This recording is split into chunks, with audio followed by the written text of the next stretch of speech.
Eh bien, bonsoir. Aujourd'hui, comme d'habitude, en ces streams, nous allons continuer notre lecture exceptionnelle sur le Tour du monde en 80 jours de Jules Verne.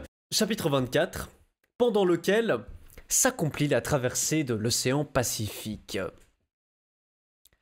Ce qui était arrivé en vue de Shanghai, on le comprend. Les signaux faits par le Tankander avaient été aperçus du paquebot de Yokohama. Le capitaine, voyant un pavillon en berne, s'était dirigé vers la petite Jolette. Quelques instants après, Phileas Fogg, soldant son passage au prix convenu, mettait dans la poche du patron John Bunsby 550 livres, 13 750 francs. Puis, l'honorable gentleman, Madame Aouda et Fix étaient montés à bord du steamer qui avait aussitôt fait route pour Nagasaki et Yokohama. Donc le Tankader, c'est donc ce bateau qui a emmené Phileas Fogg, Aouda et Fix de Hong Kong jusqu'à Shanghai. Et donc, lorsqu'ils ont vu le paquebot partir direction Yokohama, ils ont mis du coup le pavillon en berne, c'est-à-dire attacher le drapeau au mât. Le drapeau, enfin là en l'occurrence la voile, mais c'est souvent avec des drapeaux qu'on fait ça, hein, mettre les drapeaux en berne pour signe d'hommage, etc. Et en plus ils ont utilisé un un fusil de détresse pour alerter le paquebot pour qu'il s'arrête. Et c'est ce qui s'est passé. Et donc il lui a payé 550 livres, plus la prime qu'il avait promis à John Bunsby s'ils arrivaient à attraper le bateau. Attends. Arrivé le matin même, 14 novembre, à l'heure réglementaire, Phileas Fogg, laissant Fix aller à ses affaires, s'était rendu à bord du Carnatic. Et là, il apprenait à la grande joie de Madame Aouda, et peut-être à la sienne, mais du moins il n'en laissa rien paraître, il ne laisse rien paraître, hein, Phileas Fogg toujours, que le français Passepartout était effectivement arrivé la veille à Yokohama. Phileas Fogg, qui devait repartir le soir même pour San Francisco, se mit immédiatement à la recherche de son domestique. Il s'adressa, mais en vain, aux agents consulaires français et anglais et, après avoir inutilement parcouru les rues de Yokohama, il désespérait de retrouver Passepartout quand le hasard, ou peut-être une sorte de pressentiment, le fit entrer dans la case de l'honorable Batulcar, le propriétaire du cirque.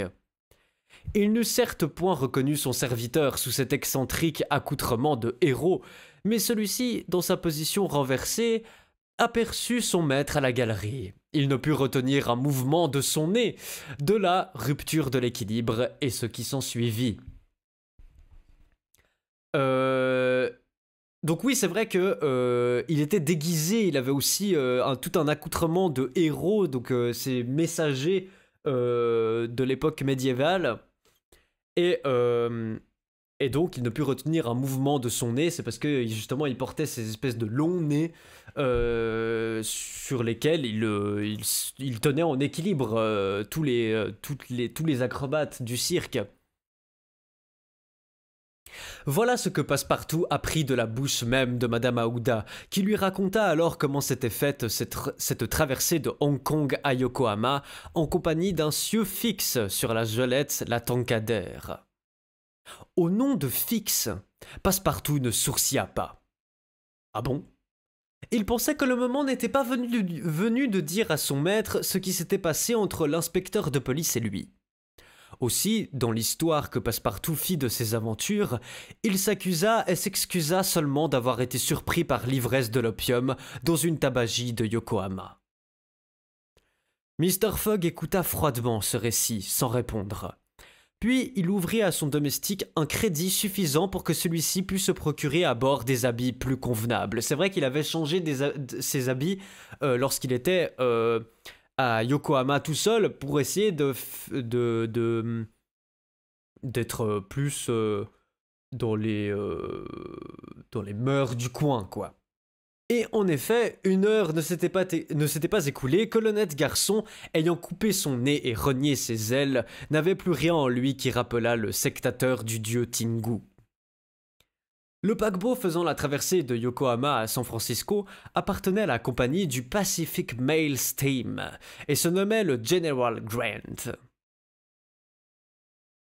C'était un vaste steamer à roues jaugeant 2500 tonnes, bien aménagé et doué d'une grande vitesse.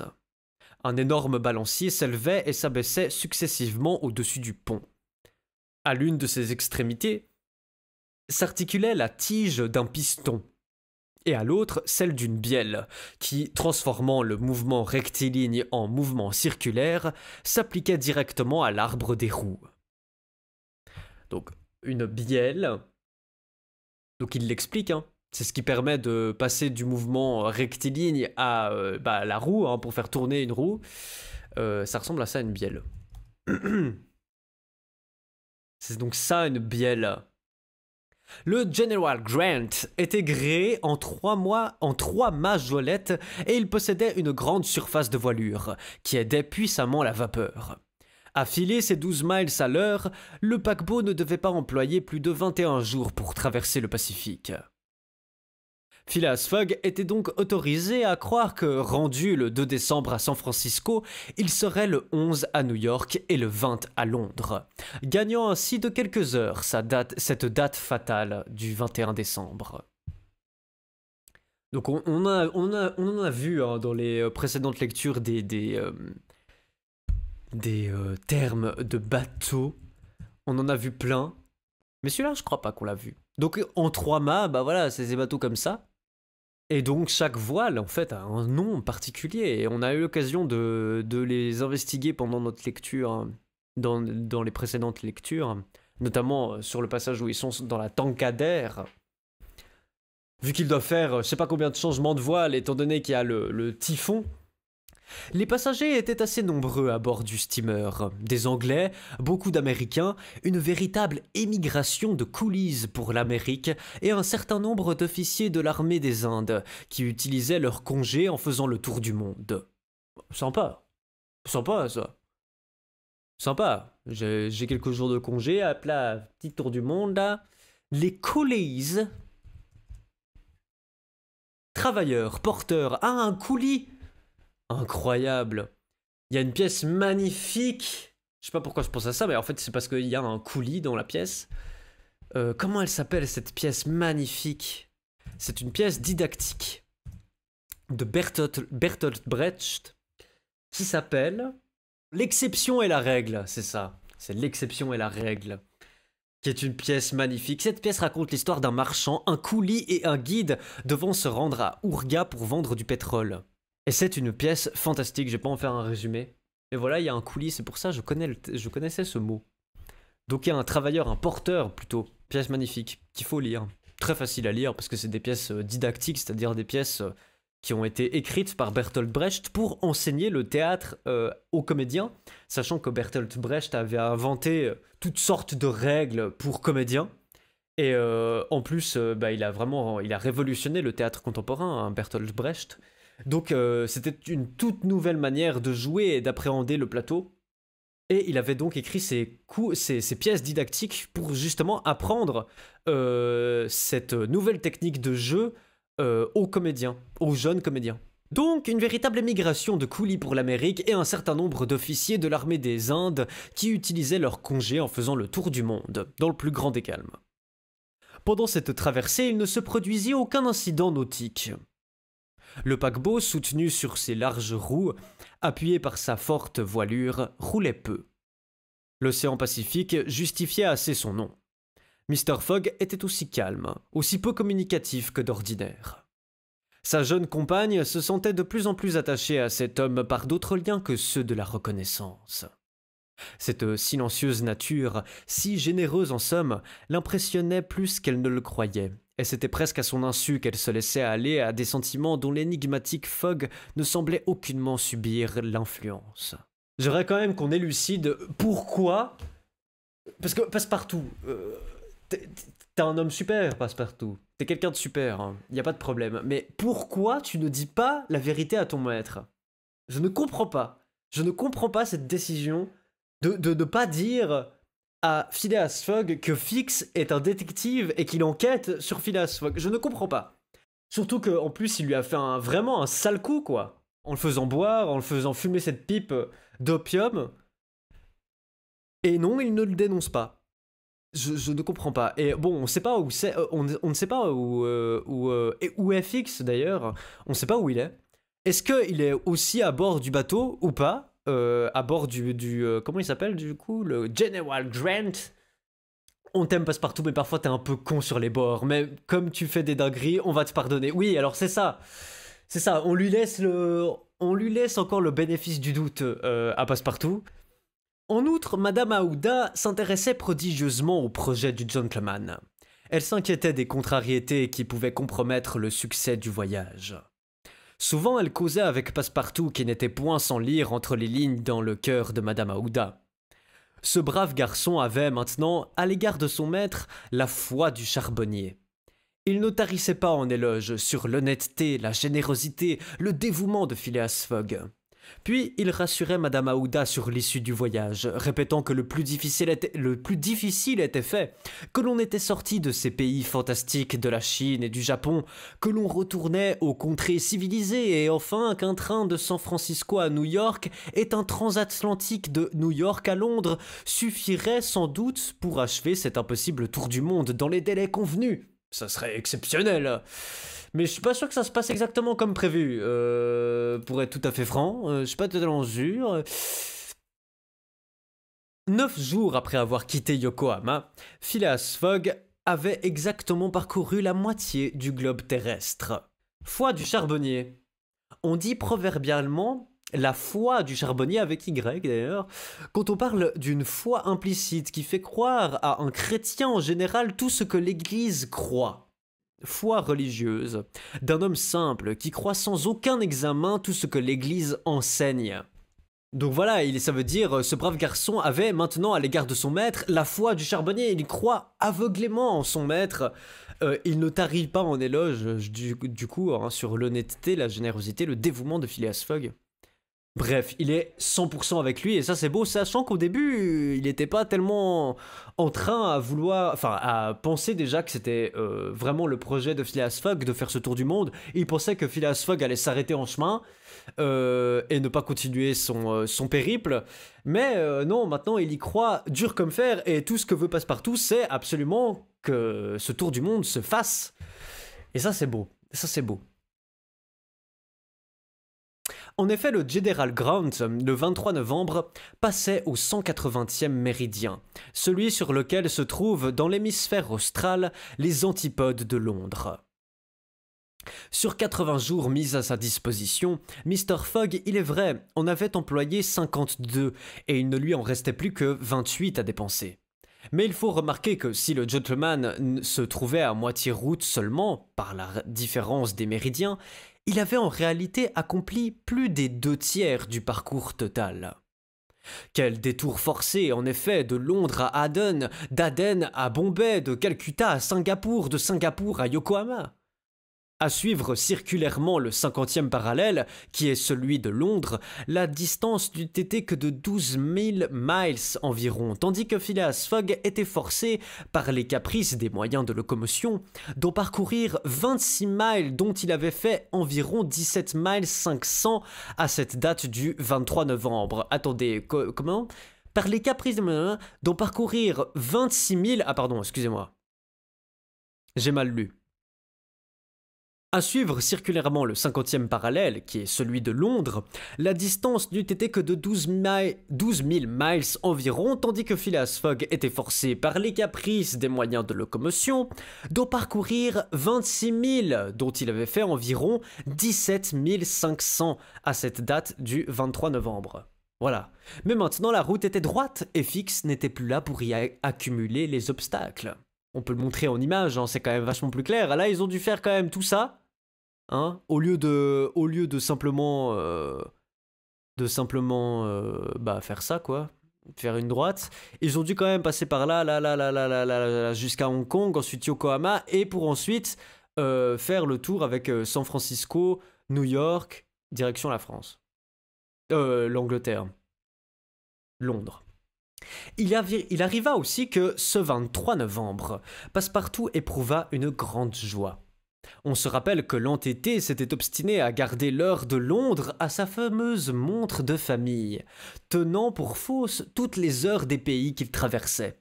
Or, ce jour-là, bien qu'il ne l'eût jamais ni avancé ni retardé, sa montre se trouva d'accord avec les chronomètres du bord. Si Passepartout triompha, cela se comprend de reste. Il aurait bien voulu savoir ce que Fix aurait pu dire s'il eût été présent. On se rappelle, oui, du coup, que effectivement, il n'avait pas voulu changer l'heure de sa montre parce que visiblement, il y tient beaucoup à cette montre et il ne veut vraiment pas y toucher. Alors que tout le monde lui dit votre montre n'est pas à l'heure en fait. Et non, il ne veut pas changer l'heure de cette montre. Allez savoir pourquoi, il y tient beaucoup. En tout cas, je crois qu'elle appartenait à quelqu'un de sa famille. Je ne sais plus qui exactement. Sarah Drew, si tu t'en souviens. Mais je crois que c'est son oncle. Et du coup, c'est pour ça, elle la tient de son oncle, et c'est pour ça qu'il a pas envie de s'en débarrasser. Enfin, de ne pas de s'en débarrasser, je suis con, de changer l'heure de cette montre. Si Passepartout triompha, cela se comprend de reste. Il aurait bien voulu savoir ce que Fix aurait pu dire s'il eût été présent. Ce coquin qui me racontait un tas d'histoires sur les méridiens, sur le soleil, sur la lune, répétait Passepartout. Hein, ces gens-là, si on les écoutait, on ferait de la belle horlogerie. J'étais bien sûr qu'un jour ou l'autre, le soleil se déciderait à se régler sur ma montre. Juste un peu entêté le monsieur, et non, je sais plus à qui était la montre, mais j'aurais plus dit à son père ou son grand-père. J'ai un doute maintenant. Passepartout ignorait ceci, c'est que si le cadran de sa montre eût été divisé en 24 heures comme les horloges italiennes, il n'aurait eu aucun motif de triompher car les aiguilles de son instrument, quand il était 9 heures du matin à bord, auraient indiqué 9 heures du soir, c'est-à-dire la 21e heure depuis minuit. Différence précisément égale à celle qui existe entre Londres et le 180e méridien. Mais si Fix avait été capable d'expliquer cet effet purement physique, Passepartout sans doute eût été incapable, sinon de le comprendre, du moins de l'admettre.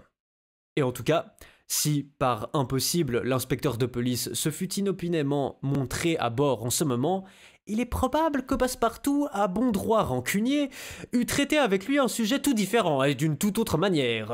J'avoue qu'ils auraient peut-être pas parlé de sa montre. Si Passepartout voit Fix, je pense que Fix il va passer un mauvais quart d'heure. Étant donné les gabarits de Passepartout, je pense qu'il l'explose. Je pense qu'il le termine. Il l'oblitère, je pense, le Fix. Or, où était Fix en ce moment? C'est la question qu'on est en droit de se poser. Fix était précisément à bord du General Grant. Il a intérêt à se cacher, je pense quand même. Hein. En effet, en arrivant à Yokohama, l'agent abandonnant Mr. Fogg qu'il comptait retrouver dans la journée s'était immédiatement rendu chez le consul anglais. Là, il avait enfin trouvé le mandat qui, courant après lui depuis Bombay, avait déjà 40 jours de date. Mandat qui lui avait été expédié de Hong Kong par ce même Carnatic à bord duquel on le croyait. Qu'on juge du désappointement du détective, le mandat devenait inutile. Le sieur Fogg avait quitté les possessions anglaises, bah oui. Un acte d'extradition était maintenant nécessaire pour l'arrêter. Coup dur. Coup dur, j'ai le mandat. Mais ça me sert à rien, du coup. Ça me sert que dalle, en fait. Ma montre, une montre de famille qui vient de mon arrière-grand-père. Elle ne varie pas de 5 minutes par an, c'est un vrai chronomètre. Chapitre 8. Merci beaucoup. Mon arrière-grand-père. Donc le pauvre Fix est obligé de demander maintenant un acte d'extradition. Soit, se dit Fix. Après le premier moment de colère, mon mandat n'est plus bon ici. Il le sera en Angleterre. Ce coquin a tout l'air de revenir dans sa patrie, croyant avoir dépisté la police. Bien, je le suivrai jusque-là. Quant à l'argent, Dieu veuille qu'il en reste. Mais en voyage, en prime, en procès, en amende, en éléphant, en frais de toutes sortes, mon homme a déjà laissé plus de 5000 livres sur sa route. Après tout, la banque est riche.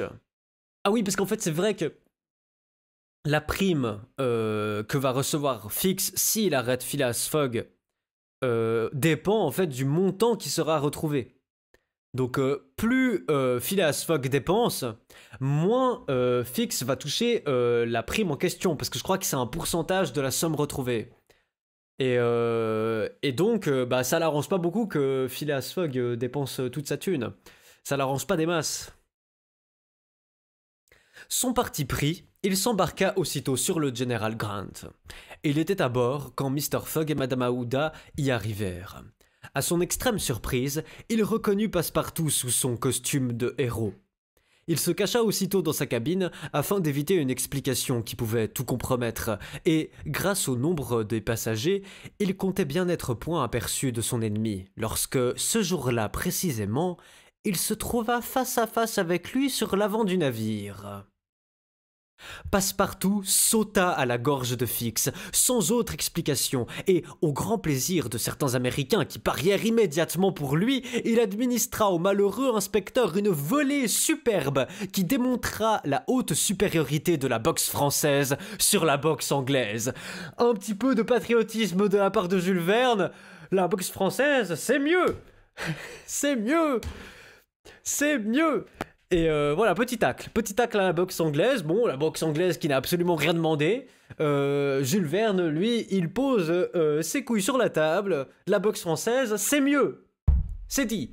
C'est dit. Jules Verne qui clash tout ce qui bouge, mais avec classe. Ouais, c'est exactement ça. C'est exactement ça. Quand Passepartout eut fini, il se trouva calme et comme soulagé. Fix se releva en assez mauvais état, et regardant son adversaire, il lui dit froidement « Est-ce fini ?»« Oui, pour l'instant. »« Alors venez me parler. Que je... dans l'intérêt de votre maître. » Passepartout, comme subjugué par ce sang-froid, suivit l'inspecteur de police, et tous deux s'assirent à l'avant du steamer. « Vous m'avez rossé, » dit Fix. Bien, à présent écoutez-moi. Jusqu'ici, j'ai été l'adversaire de Mr. Fogg, mais maintenant je suis dans son jeu. Enfin, s'écria Passepartout, vous le croyez un honnête homme? Non, répondit froidement Fix. Je le crois un coquin. Chut, ne bougez pas et laissez-moi dire. Tant que Mr. Fogg a été sur les possessions anglaises, j'ai eu intérêt à le retenir en attendant un mandat d'arrestation. J'ai tout fait pour cela. J'ai lancé contre lui les prêtres de Bombay, je vous ai enivré à Hong Kong, je vous ai séparé de votre maître, je lui ai fait manquer le paquebot de Yokohama. Passepartout écoutait, les poings fermés. Maintenant, reprit Fix, Mr. Fogg semble retourner en Angleterre. Soit, je le suivrai. Mais désormais, je mettrai à écarter les obstacles de sa route autant de soin et de zèle que j'en ai mis jusqu'ici à les accumuler. Vous le voyez, mon jeu est changé et il est changé parce que mon intérêt le veut. J'ajoute que votre intérêt est pareil au mien, car c'est en Angleterre seulement que vous saurez si vous êtes au service d'un criminel ou d'un honnête homme. Passepartout avait très attentivement écouté Fix, et il fut convaincu que Fix parlait avec une entière bonne foi. « Sommes-nous amis ?» demanda Fix. « Passepartout là, déconne pas, hein. Tu lui dis non, tu lui refous une gifle et puis on s'arrête là. »« Amis, non, » répondit Passepartout. « Alliés, oui, et sous bénéfice d'inventaire, car à la moindre apparence de trahison, je vous tords le cou. »« Convenu, » dit tranquillement l'inspecteur de police. 11 jours après, le 3 décembre, le General Grant entrait dans la baie de la Porte d'Or et arrivait à San Francisco. Mr. Fogg n'avait encore ni gagné ni perdu un seul jour. « Ah, mais je suis con !» La Porte d'Or. Golden Gate. Abruti que je suis. Sérieusement, c'est quand même un pont extraordinaire. C'est quand même fou, quoi. C'est quand le pont du Golden Gate? Quand est-ce que ça a été... Quand est-ce que ça a été construit? 1933. Est-ce que c'est parce que c'était un nom attribué peut-être au détroit qui passait par là? Je ne sais pas. Un est construit au bord de l'océan afin d'étendre les possibilités d'échange et d'approvisionnement. San Francisco est construit au bord de l'océan Pacifique. Au nord d'une presqu'île bordée par le Pacifique à l'ouest, un détroit d'une largeur d'environ 2 km au nord. Le Golden Gate, voilà, c'est ça. Donc en fait, c'est le Golden Gate, ça peut être pas... Enfin, c'est pas le nom du pont, en fait, de base. C'est le nom du détroit. Donc c'est ça, ouais, en fait, c'est ça.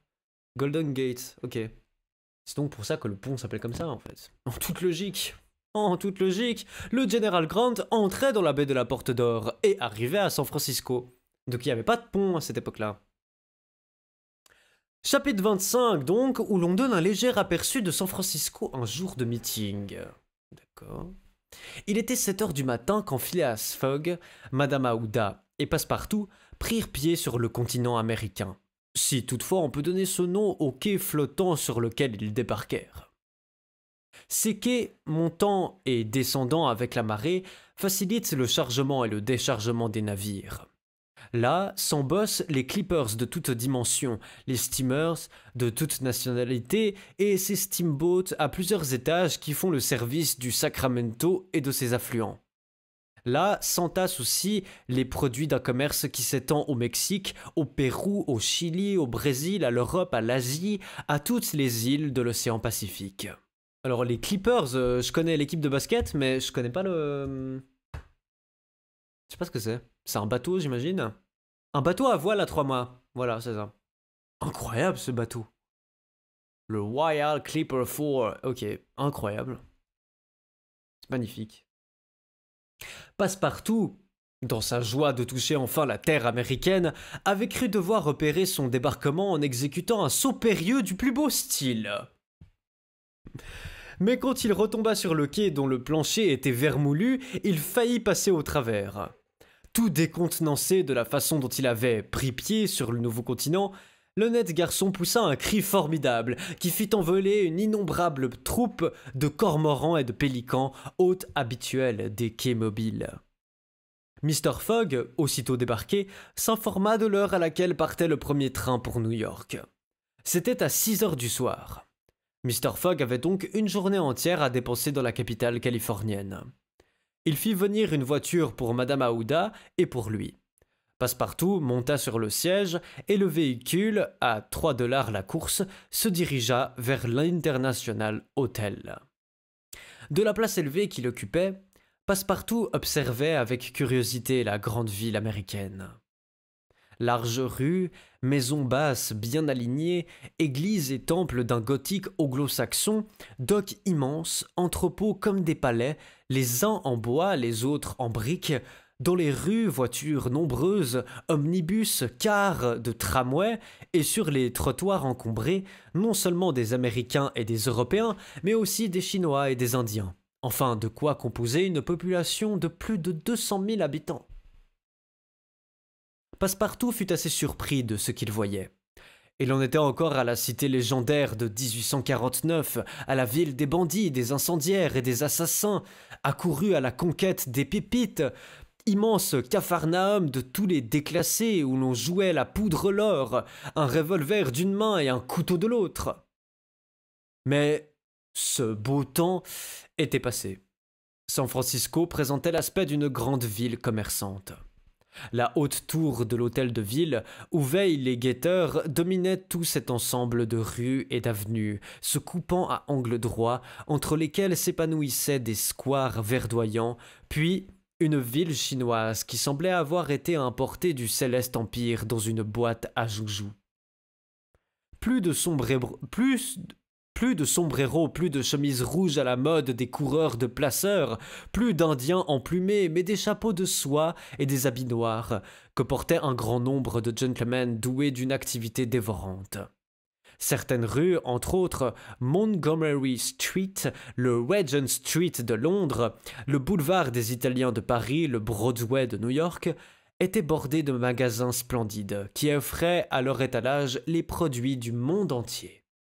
Plus de chemises rouges à la mode, des coureurs de placers, donc gisements secondaires de roches sédimentaires le plus souvent d'origine alluvionnaire, produisant des métaux et des minéraux lourds, notamment de l'or et des pierres précieuses. Donc c'était les vêtements à la mode donc des coureurs de placers, donc c'est probablement les gens qui travaillaient dans les mines, ou qui en tout cas allaient dans les mines pour essayer d'aller attraper de l'or pendant la ruée vers l'or, quoi. Montgomery Street, est-ce qu'on peut avoir un petit aperçu du Montgomery Street, s'il vous plaît? Petit aperçu, possible? Est-ce que ça existe toujours? Oui. Incroyable. On peut pas mettre le petit bonhomme, là? Incroyable. On s'y croirait. On s'y croirait, Montgomery. C'est très joli, hein, San Francisco. J'aimerais beaucoup aller là-bas. Oula, c'est quoi cette tour? Je suis pas fan. On va aller dans cette direction.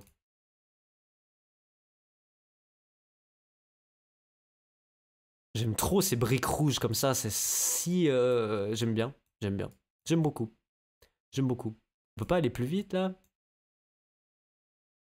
Oh, on fait du 2 à l'heure là, c'est pas possible. Mais c'est quoi cette tour? Ça m'intrigue un peu cette tour. Et le deuxième plus haut gratte-ciel de la ville de San Francisco. Constitue l'un des symboles situé dans le quartier qui occupe tout un cadre. Il a été construit, ok, mais c'est immense. Je suis pas très fan, je dois avouer. Moi je dis go partir en vacances et refaire le trajet qu'ils font en fait. Oh là là. Putain, t'imagines? Je suis sûr qu'il y en a qui le font, hein, ou qui l'ont fait et tout, c'est sûr. Mais en vrai, ce serait incroyable. Tu refais tout, mais exactement. Genre, tu fais vraiment, t'essaies de prendre le bateau Brindisi jusqu'à Bombay s'il existe, ou si t'as un moyen de le faire d'une manière ou d'une autre. Tu fais le train, etc. Enfin, ça pourrait être incroyable.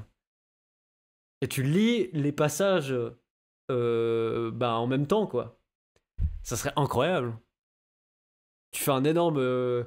si un jour il y a 150 000 viewers sur ma chaîne, je ferais un live IRL où tu fais le tour du monde en 80 jours, quoi. Ce serait incroyable. Ok, bon, bah voilà, on a un petit peu plus appris sur la ville de San Francisco, qui doit être une ville vraiment incroyable. Il est en train de nous faire une petite visite guidée de San Francisco, notre ami Jules Verne. Lorsque Passepartout arriva à l'International Hotel, il ne lui semblait pas qu'il eût quitté l'Angleterre. Le rez-de-chaussée de l'hôtel était occupé par un immense bar, sorte de buffet ouvert gratis à tout passant. Viande sèche, soupe aux huîtres, biscuits et chester s'y débitaient sans que le consommateur eût à délier sa bourse. Eh ben, il ne payait que sa boisson, ale, porto ou xérès, si sa fantaisie le portait à se rafraîchir. Cela parut très américain à Passepartout. Le restaurant de l'hôtel était confortable. Mr. Fogg et Madame Aouda s'installèrent devant une table et furent abondamment servis dans des plats lilliputiens par... Donc on fait ça, puis après on part en Nouvelle-Zélande sur les traces de la communauté de l'anneau. Oh. Arrêtez, ne me faites pas rêver autant là. Ça fait rêver, c'est sûr, c'est sûr. C'est sûr, bon évidemment, je le répète à chaque fois, mais c'est important de le répéter quand même. C'est pas la même époque, donc il y a forcément des termes qui sont utilisés, qu'on n'utilise plus aujourd'hui, et c'est tant mieux. Mais voilà, prenons du recul. Je ne vais pas lire cette phrase. Donc, Mr. Fogg et Madame Aouda s'installèrent devant une table et furent abondamment servis dans des plats lilliputiens. Après déjeuner, Phileas Fogg, accompagné de Madame Aouda, quitta l'hôtel pour se rendre au bureau du consul anglais afin d'y faire viser son passeport. On se rappelle que Phileas Fogg tient absolument à faire viser son passeport, même si c'est pas obligatoire, pour prouver aux gentlemen avec qui il a fait le pari qu'il est vraiment passé par les endroits et les escales qu'il s'était donné, quoi. Après, donc voilà, il va faire viser son passeport. Sur le trottoir, il trouva son domestique qui lui demanda si, avant de prendre le chemin de fer du Pacifique, il ne serait pas prudent d'acheter quelques douzaines de carabines Enfield ou de revolvers Colt. Passepartout avait entendu parler de Sioux et de Ponies qui arrêtent les trains comme de simples voleurs espagnols. Mr. Fogg répondit que c'était là une précaution inutile, mais il le laissa libre d'agir comme il lui conviendrait. Puis il se dirigea vers les bureaux de l'agent consulaire. Oula. Oula. Je sens qu'il va y avoir une dinguerie avec ça. Je sens le truc arriver. Phileas Fogg n'avait pas fait 200 pas que, par le plus grand des hasards, il rencontrait Fix. Et l'inspecteur se montra extrêmement surpris. Comment Mr. Fogg et lui avaient fait ensemble la traversée du Pacifique et ils ne s'étaient pas rencontrés à bord? Mais quand même le fruit du hasard, hein, vraiment, c'est quand même exceptionnel. Hein. En tout cas, Fix ne pouvait être qu'honoré de revoir le gentleman auquel il devait tant et ses affaires le rappelant en Europe, il serait enchanté de poursuivre son voyage en une si agréable compagnie. Mr. Fogg répondit que l'honneur serait pour lui, et Fix, qui tenait à ne point le perdre de vue, lui demanda la permission de visiter avec lui cette curieuse ville de San Francisco, ce qui fut accordé. Je me demande si Phileas Fogg a pas une idée de qui est Fix quand même. Ça a l'air quand même d'être un mec malin. Est-ce qu'il se s'en doute pas un petit peu que ce mec est chelou, quoi? C'est quand même... Enfin, je suis désolé, mais Fix. Est-ce qu'on en parle de ce détective, mais pas bon? Il est pas bon. Il est foncièrement... Il est foncièrement pas bon, quoi. Genre... Le mec, ça fait depuis le canal de Suez que le mec le suit...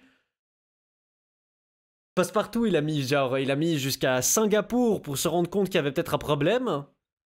C'est pas un très très bon détective, hein, je tiens quand même à le dire. Pas très bon, quoi. Voici donc Madame Aouda, Phileas Fogg et Fix flânant par les rues. Ils se trouvèrent bientôt dans Montgomery Street, où l'affluence du populaire était énorme.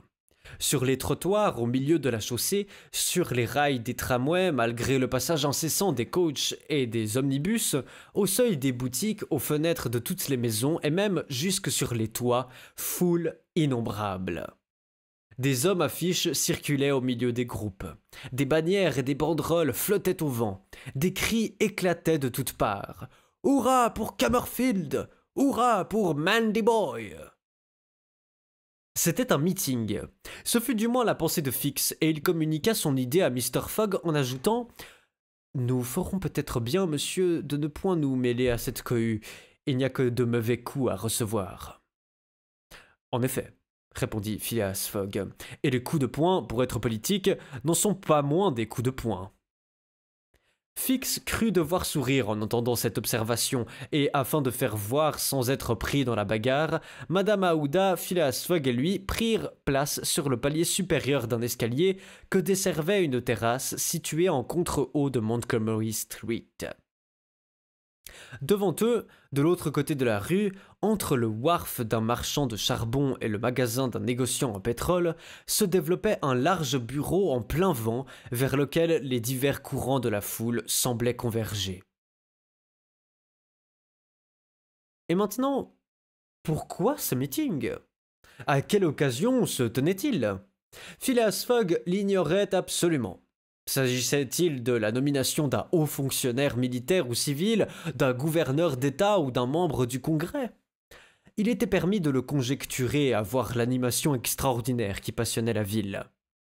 En ce moment, un mouvement considérable se produisit dans la foule. Toutes les mains étaient en l'air. Quelques-unes, solidement fermées, semblaient se lever et s'abattre rapidement au milieu des cris, manière énergique sans doute de formuler un vote. Des remous agitaient la masse qui refluait. Les bannières oscillaient, disparaissaient un instant et reparaissaient en loques. Les ondulations de la houle se propageaient jusqu'à l'escalier, tandis que toutes les têtes moutonnaient à la surface comme une mer soudainement remuée par un grain. Le nombre des chapeaux noirs diminuait à vue d'œil, et la plupart semblaient avoir perdu de leur hauteur normale. « C'est évidemment un meeting », dit Fix, et la question qui l'a provoqué doit être palpitante. Je ne serais point étonné qu'il fût encore question de l'affaire de l'Alabama, bien qu'elle soit résolue. Peut-être, répondit simplement Mr. Fogg. En tout cas, reprit Fix, deux champions sont en présence l'un de l'autre, l'honorable Cumberfield et l'honorable Mandy Boy. Donc l'affaire de l'Alabama sont des revendications pour des dommages émises par le gouvernement fédéral des États-Unis contre le gouvernement du Royaume-Uni pour l'aide secrète fournie par ce dernier aux États confédérés d'Amérique. Madame Aouda, au bras de Phileas Fogg, regardait avec surprise cette scène tumultueuse, et Fix allait demander à l'un de ses voisins la raison de cette effervescence populaire, quand un mouvement plus accusé se prononça. Les hurrahs, agrémentés d'injures, redoublèrent. La hampe des bannières se transforma en arme offensive. Plus de mains, des poings partout. Du haut des voitures arrêtées et des omnibus enrayés dans leur course s'échangeait Force Orion. Tout servait de projectiles. Bottes et souliers décrivaient dans l'air des trajectoires très tendues, et il sembla même que quelques revolvers mêlaient aux vociférations de la foule leur détonation nationale. La cohue se rapprocha de l'escalier et reflua sur les premières marches. L'un des partis était évidemment repoussé, sans que les simples spectateurs pussent reconnaître si l'avantage restait à Mandy Boy ou à Cammerfield. Oula. Force Orion. Coup violent. La cohue se rapprocha donc de l'escalier et reflua sur les premières marches. L'un des partis était évidemment repoussé sans que les simples spectateurs pussent reconnaître si l'avantage restait à Mandy Boy ou à Cammerfield. « Je crois prudent de nous retirer, » dit Fix, qui ne tenait pas à ce que son homme reçût un mauvais coup, ou se fit une mauvaise affaire. S'il est question de l'Angleterre dans tout ceci et qu'on nous reconnaisse, nous serons fort compromis dans la bagarre. Un citoyen anglais, répondit Phileas Fogg. Mais le gentleman ne put achever sa phrase. Derrière lui, de cette terrasse qui précédait l'escalier, partirent des hurlements épouvantables. On criait « Hurrah et pip pip pour Mandy Boy !» C'était une troupe d'électeurs qui arrivait à la rescousse, prenant en flanc les partisans de Cammerfield. Mr. Fogg, Madame Aouda, Fix se trouvèrent entre deux feux. Il était trop tard pour s'échapper. Ce torrent d'hommes armés de cannes plombées et de casse-tête était irrésistible. Phileas Fogg et Fix, en préservant la jeune femme, furent horriblement bousculés. Mr. Fogg, non moins flegmatique que d'habitude, voulut se défendre avec ces armes naturelles que la nature a mises au bout des bras de tout Anglais, mais inutilement. Un énorme gaillard à barbiche rouge, au teint coloré, large d'épaules qui paraissait être le chef de la bande, leva son formidable poing sur Mr. Fogg et il eût fort endommagé le gentleman si Fix, par dévouement, n'eût reçu le coup à sa place. Une énorme bosse se développa instantanément sous le chapeau de soie du détective, transformé en simple toque. « Eh ben, merci Fix quand même. Bon, c'est pour mieux arrêter Phileas Fogg après, mais bon, nous, Phileas Fogg, on y tient, on veut qu'il reste en un seul morceau quand même. »« Yankee !» dit Mr. Fogg en lançant à son adversaire un regard de profond mépris. « Englishman !» répondit l'autre. « Nous nous retrouverons. Quand il vous plaira. Votre nom ? Phileas Fogg. Le vôtre ? Le colonel Stamp W. Proctor. » Puis, cela dit, la marée passa. Fix fut renversé et se releva, les habits déchirés, mais sans meurtrissure sérieuse. Son paletot de voyage s'était séparé en deux parties inégales et son pantalon ressemblait à ces culottes dont certains Indiens, affaires de mode, ne se vêtent qu'après en avoir préalablement enlevé le fond. Mais en somme, Madame Aouda avait été épargnée et seul Fix en était pour son coup de poing.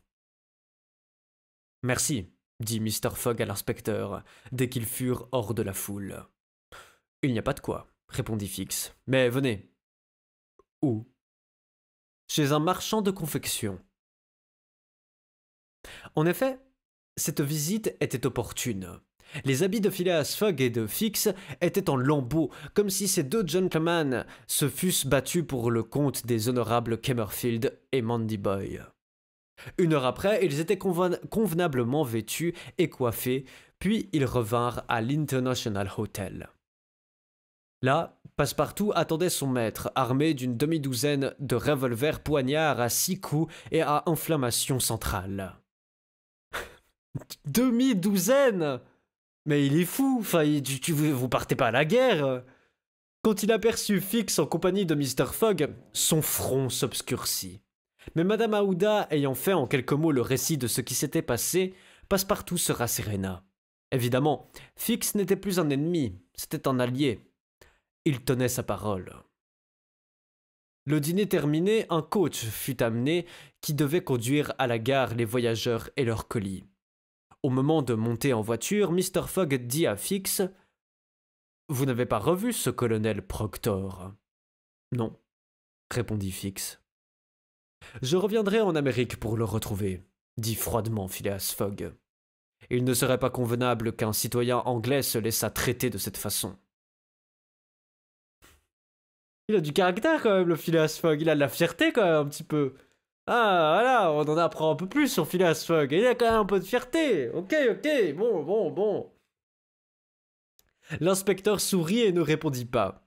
Mais, on le voit, Mr. Fogg était de cette race d'anglais qui, s'ils ne tolèrent pas le duel chez eux, se battent à l'étranger quand il s'agit de soutenir leur honneur.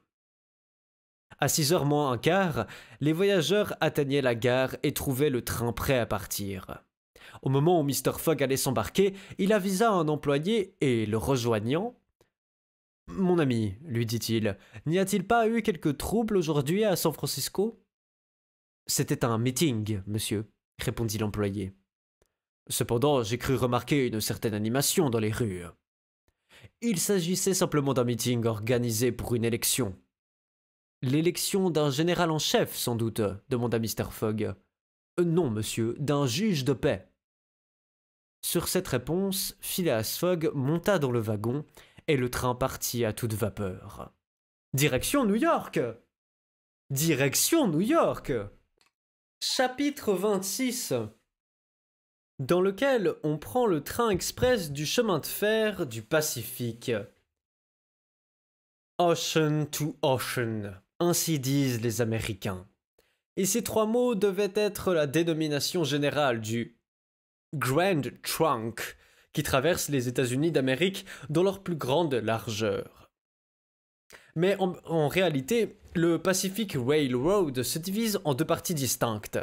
Central Pacific entre San Francisco et Ogden, et Union Pacific entre Ogden et Omaha.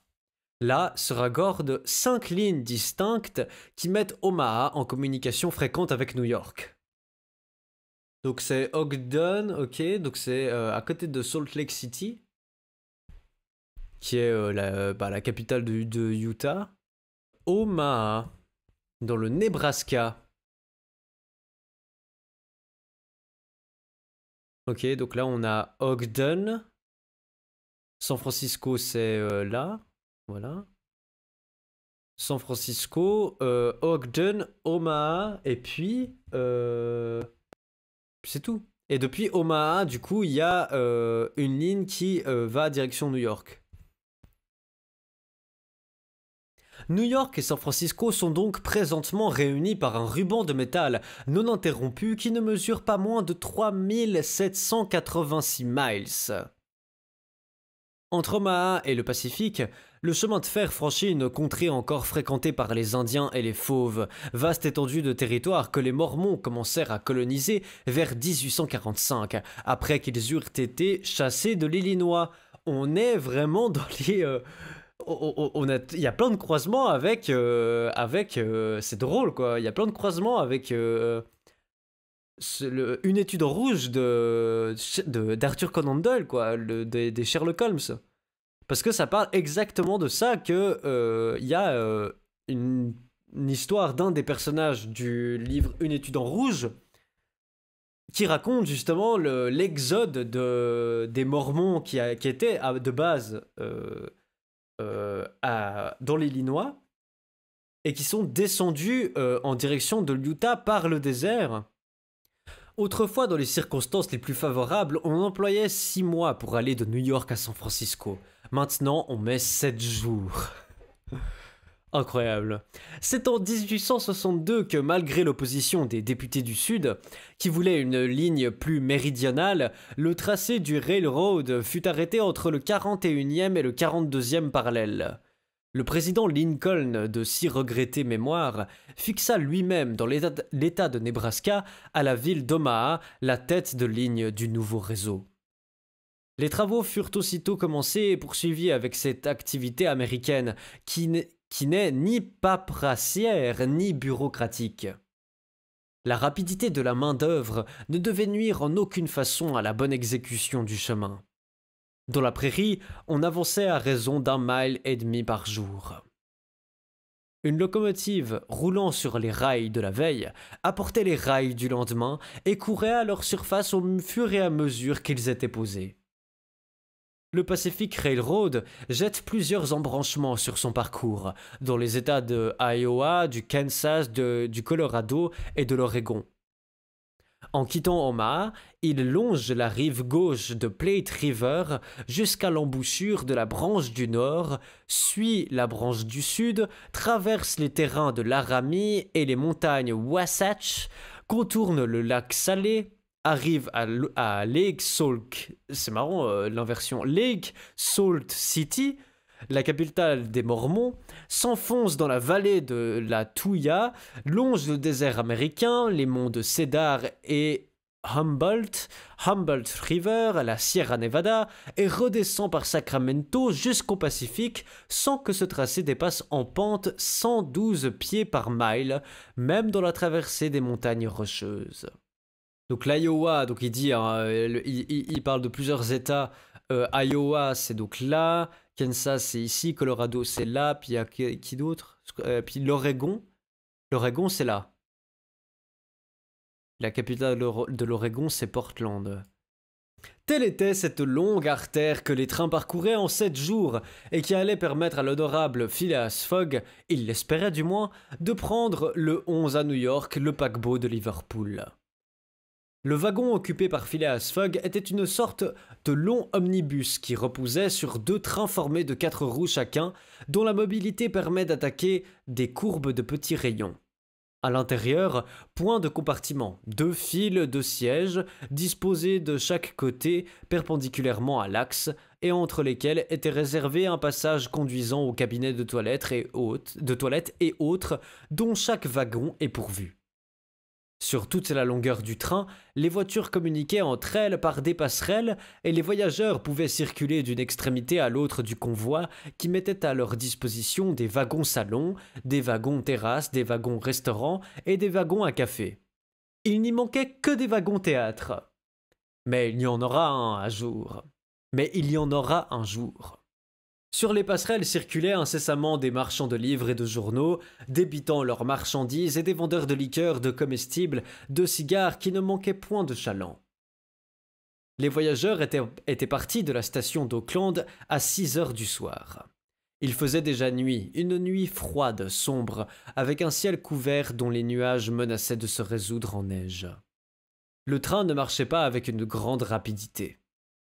En tenant compte des arrêts, il ne parcourait pas plus de 20 miles à l'heure, vitesse qui devait, cependant, lui permettre de franchir les États-Unis dans les temps réglementaires. On causait peu dans le wagon. D'ailleurs, le sommeil allait bientôt gagner les voyageurs. Passepartout se trouvait placé auprès de l'inspecteur de police, mais il ne lui parlait pas. Depuis les derniers événements, leur relation s'était notablement refroidie. Plus de sympathie, plus d'intimité. Fix n'avait rien changé à sa manière d'être, mais Passepartout se tenait au contraire sur une extrême réserve, prêt au moindre soupçon à étrangler son ancien ami. 1 heure après le départ du train, la neige tomba, neige fine, qui ne pouvait, fort heureusement, retarder la marche du convoi. On n'apercevait plus à travers les fenêtres qu'une immense nappe blanche, sur laquelle, en déroulant ses volutes, la vapeur de la locomotive paraissait grisâtre. À 8 heures, un steward entra dans le wagon et annonça aux voyageurs que l'heure du coucher était sonnée. Ce wagon était un sleeping car, qui, en quelques minutes, fut transformé en dortoir. Les dossiers des bancs se replièrent, des couchettes soigneusement pactées se déroulèrent par un système ingénieux, des cabines furent improvisées en quelques instants et chaque voyageur eut bientôt à sa disposition un lit confortable, que d'épais rideaux défendaient contre tout regard indiscret. Les draps étaient blancs, les oreillers moelleux. Et il n'y avait plus qu'à se coucher et à dormir, ce que chacun fit, comme s'il se fût trouvé dans la cabine confortable d'un paquebot, pendant que le train filait à toute vapeur à travers l'État de Californie. Dans cette portion du territoire qui s'étend entre San Francisco et Sacramento, le sol est peu accidenté. Cette partie du chemin de fer, sous le nom de Central Pacific Road, prit d'abord Sacramento pour point de départ et s'avança vers l'est à la rencontre de celui qui partait d'Omaha. De San Francisco à la capitale de la Californie, la ligne courait directement au nord-est en longeant American River qui se jette dans la baie de San Pablo. Les 120 miles compris entre ces deux importantes cités furent franchis en 6 heures et vers minuit, pendant qu'ils dormaient de leur premier sommeil, les voyageurs passèrent à Sacramento.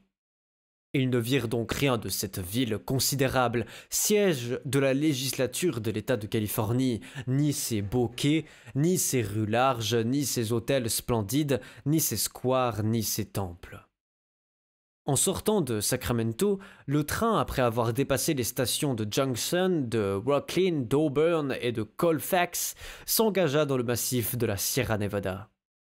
Il était 7 heures du matin quand fut traversée la station de Cisco. 1 heure après, le dortoir était redevenu un wagon ordinaire, et les voyageurs pouvaient à travers les vitres entrevoir les points de vue pittoresques de ce montagneux pays. Le tracé du train obéissait aux caprices de la Sierra, ici accroché au flanc de la montagne, là suspendu au-dessus des précipices, évitant les angles brusques par des courbes audacieuses, s'élançant dans des gorges étroites que l'on devait croire sans issue. La locomotive étincelante comme une chasse, avec son grand fanal qui jetait de fauves lueurs, sa cloche argentée, son chasse-vache qui s'étendait comme un éperon, mêlait ses sifflements et ses mugissements à ceux des torrents et des cascades, et tordait sa fumée à la noire ramure des sapins. Désigne généralement un reliquaire contenant le corps d'un saint. Étincelante comme une chasse, ok, donc ça c'est juste, avec son grand fanal. Donc fanal, je pense que c'est la lumière. C'est grosse lanterne servant de signal qui jetait de fauves lueurs, sa cloche argentée, son chasse-vache. Je pense que ça c'est l'avant de la locomotive. Hein. C'est cette pointe allongée à l'avant d'une locomotive.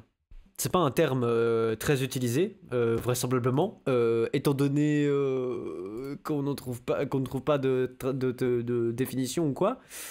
Donc je pense que c'est pas un terme très utilisé, mais je pense que c'est ça, c'est l'avant de la locomotive, qui s'étendait comme un éperon. Voilà, c'est ça, je pense que c'est ça. Peu ou point de tunnel ni de pont sur le parcours. Le railroad contournait le flanc des montagnes, ne cherchant pas dans la ligne droite le plus court chemin d'un point à un autre, et ne violentant pas la nature. Vers 9 heures, par la vallée de Carlson, le train pénétrait dans l'état de Nevada, suivant toujours la direction du nord-est. À midi, ils quittèrent Reno, où les voyageurs eurent 20 minutes pour déjeuner. Depuis ce point, la voie ferrée côtoyant Humboldt River s'éleva pendant quelques miles vers le nord en suivant son cours. Puis elle s'infléchit vers l'est et ne devait plus quitter le cours d'eau avant d'avoir atteint les Humboldt Ranges qui lui donnent naissance presque à l'extrémité orientale de l'état du Nevada. Après avoir déjeuné, Mr. Fogg, Madame Aouda et leurs compagnons reprirent leur place dans le wagon. Phileas Fogg, la jeune femme, Fix et Passepartout, confortablement assis, regardaient le paysage varié qui passait sous leurs yeux. Vastes prairies, montagnes se profilant à l'horizon, creeks roulant leurs eaux écumeuses. Parfois, un grand troupeau de bisons, se massant au loin, apparaissait comme une digue mobile. Ces innombrables armées de ruminants opposent souvent un insurmontable obstacle au passage des trains. On a vu des milliers de ces animaux défiler pendant plusieurs heures en rang pressé au travers du railroad. La locomotive est alors forcée de s'arrêter et d'attendre que la voie soit redevenue libre. Ce fut même ce qui arriva dans cette occasion.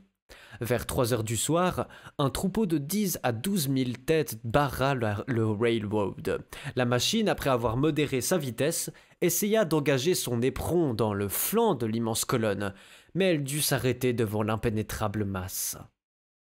On voyait ces ruminants, ces buffalos, comme les appellent improprement les Américains, marcher ainsi de leurs pas tranquilles, poussant parfois des beuglements formidables.